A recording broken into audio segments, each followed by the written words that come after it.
when you've got a wait list and somebody joins a wait list, there's an expectation, okay? Let's just say what's the worst experience for somebody who joins a wait list to be notified is nothing. They joined it, they saw something, they joined it, they haven't talked to anybody, and it's months later. And all of a sudden they get an email saying, hey, remember us? And they're like, no, archive. So that's horrible. And then you might say, well, what's better? Well, better is I'm gonna send them an email, maybe like a newsletter that educates them about the product and the service and the market we're in. Better. But that still doesn't create demand.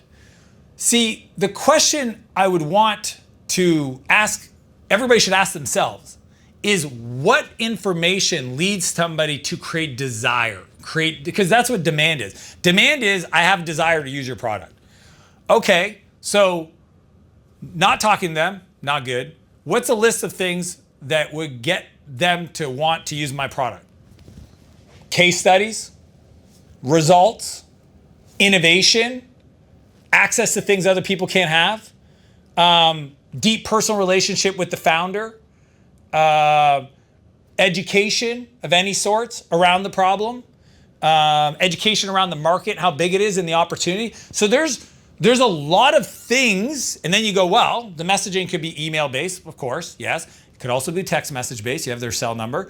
The text messages could be they should be a lot different, because if I'm getting a text message from a friend, and again, it's the setup of the friend. When I built Clarity, okay, we had a wait list. I launched it publicly to like 500 people, but I only made it available to a geography because marketplaces require compression. So I said, here are the 250 experts. Here's the market, geography based. Everybody else gets on a wait list. And what did Dan do? Dan texted them or emailed them as Dan, from Dan. Dan at clarity.fm. Dan messaged them. They replied, I replied. I built affinity. I built a relationship. They called the 1-800 number. Guess whose phone rang? Who's got 2 thumbs and wears a fucking blue shirt every day? This guy right here. Dude, they were like, this is not Dan. Well, pretty sure it is. Well, how do you have time to answer all the calls? Turns out people don't fucking call 1-800 numbers that much.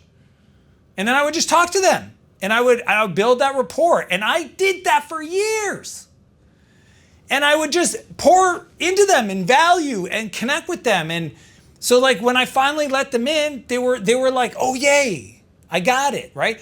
Social media posts. You post wins. You post people using the product. They're winning with the tool. I want the tool. Oh my God, I see it again. You can even run ads that creates like a nurture campaign only for the people on the email list. Like you can run ads to the people on the email list. Only they see it. And it could be like behind the scenes shit. Look at the brain. Look at my AI brain. Look at my team. Look at these calls. Look at the client wins. Look at these calls we do with our clients. You're sharing it behind the scenes. You're trying to solve a problem through brute force. I'm just going to email them and call them, which may be the right answer now because you didn't do any of the stuff that I shared or very little of it. So yes, that might be the answer, but I want you to understand that if you don't know what creates desire, create demands, you might go and do a bunch of calls that will just piss off the market. Because they're like, bro, I signed up for you 3 months ago and I didn't hear anything. And now you're like messaging me and calling me and blah, blah, blah. I didn't sign up for that. So then there's that. So I just want to encourage, I'm a big fan of data. Like, if the problem is that we're talking to people that are unqualified, you need to get clear of who you need to be talking to, right? And if you say, well, it's an early adopter, what does that mean? I'm not like, my problem is when people are like, it's an innovator. Tell me what is an artifact, a characteristic, something I would see in their life that would tell me they're that. Okay? They have multiple pro accounts for AI chats. Interesting. How about you add that to the sign up page for the registry? Like you got to figure out what is the characteristic of an ICP to then set up all collection of data because then you could just see if there's a data enrichment process that could take your wait list and add that data, append to it so that you can then qualify and start at the top again, right? And I want you to know how nerdy this can get. I remember there was a company that was trying to figure out who are all the businesses that use this like really nuanced financial software inside the company.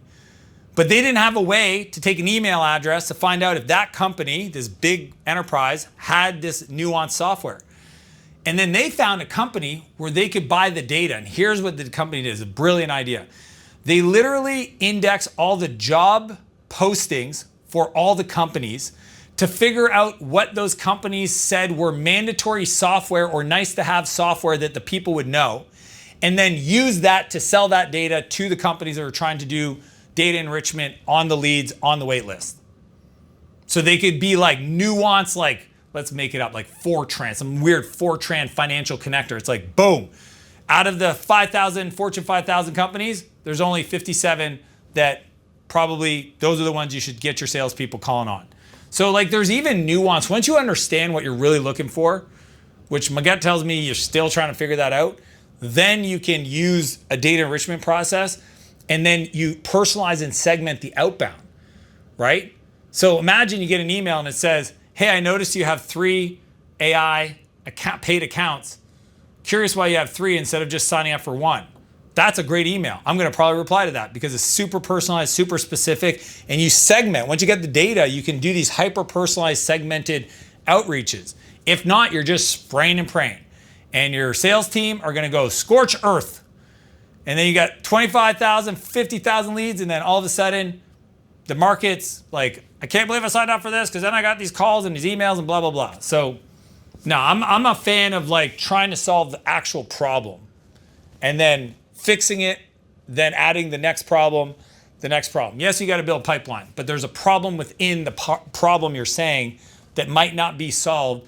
So you can think you're solving the problem, but you're just making a bigger problem.